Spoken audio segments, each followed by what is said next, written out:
కింద నిలువు బొట్టు, వాళ్ళ నుదుటి బొట్టు కింద 4 గీతలు.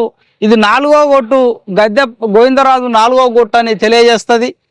అక్కడ తాబేలు మీద, తాబేలు అంటేనే 4వ బొట్టు వంశానికి వాళ్ళ యొక్క మూలం. తాబేలు మీద 4 ఉన్నారు. పగిడిద్దరాజు, గోవిందరాజు, నాగుల బండడు, ముల్లారుడు, వీళ్ళంతా కూడా అన్నదమ్ముళ్ళు.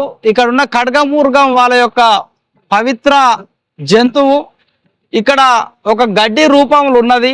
ఇక్కడ ఒక వ్యక్తి ఉన్నాడు. దీని సంకేతం ఏంటంటే దర్భగడ్డిని కోసినందుకు దబ్బకట్ల అనే ఇంటి పేరు వచ్చింది. కాబట్టి ఈ దబ్బకట్ల వాళ్ళే దీని పూజారులని చెప్పడానికి మనం ఇక్కడ తీసుకున్నాం. ఇక్కడ మనకి బూర్క చెట్టు అంటే వీళ్ళ యొక్క పవిత్ర వృక్షం ఈ చెట్టు, వాళ్ళ మద్ది చెట్టు. ఇక్కడ ఉన్న ఈ పక్షిని కూడా, అంటే వీళ్ళ చెట్లు, జంతువులు, పక్షులు వాళ్ళ మూలాన్ని ఈ యొక్క పిల్లర్ల పైన మనము వాళ్ళ వంశవృక్షాలని తెలియజేసే విధంగా మనము తీసుకోవడం జరిగింది.